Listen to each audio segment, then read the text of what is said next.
I think I must start by saying that we know that at the end of the day, the issue of the built environment, construction in particular, is a male-dominated environment. We go into that environment with that particular understanding. But we have made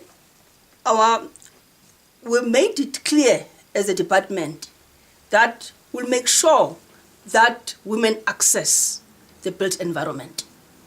It is not an easy thing to do, but with the resilience that we have in terms of the women contractors that are out there who are prepared to make difference in terms of their lives, who are working, who are soldiering on with them, we work closely with South African women in construction, SAWIC, we work closely with other women who are not necessarily members of SAWIC, because at the end of the day, it's about economic empowerment of women out there.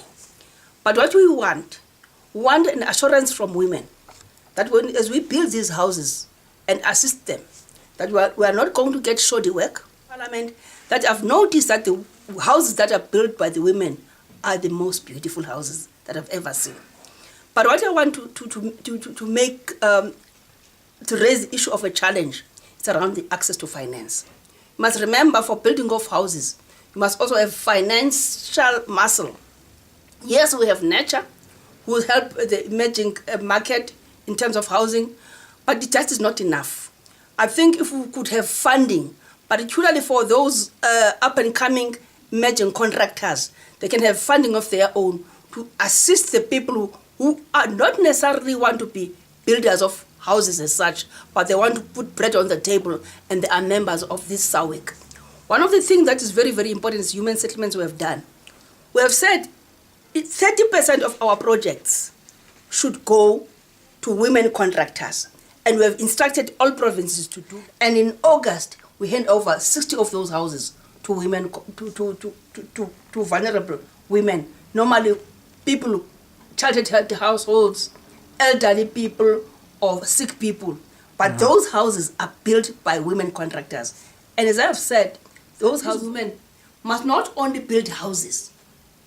We want the women to be in the entire construction industry, so that they also build schools, the infrastructure. That will definitely be an achievement. Because when women move up, they don't move up alone. They pull other women with. Because that's what Charlotte Maxeke believed in. That as a woman, as you are moving up, pull up another woman. That is why there is this saying that when you educate a woman, you educate a nation. But when you educate a man, you educate an individual. It's that understanding, because women have got this caring attitude in them. And it makes life easier if you make sure that you give them the tools of terrain. One of the things that it's very, very critical for us to do is to continue empowering women, train them, send them, particularly young women, giving them our bursaries to go. All of us, we have a battle to do. South Africa will never be transformed if that transformation must only come through government. We must dirty our hands to make that South Africa of tomorrow, today for tomorrow.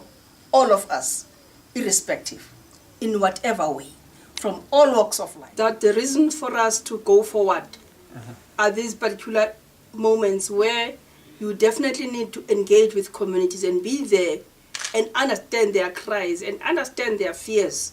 And most importantly, and touch the hearts of the most vulnerable sector in our society and give them hope. Because we are in this position, particularly to offer hope to those people who seem helpless. There was a person in Unu, at Madiba's area in Amtata. I think she's a 98-year-old. We handed over a house to her herself. She's actually 110. She's 100. Oh, what is even more than 100 years? The daughter. You see? Yeah. So we handed a house to a more than 100-year-old person in Ikunu.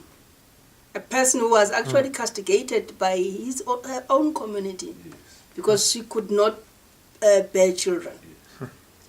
But now, this government was able to give a smile on the face of that person.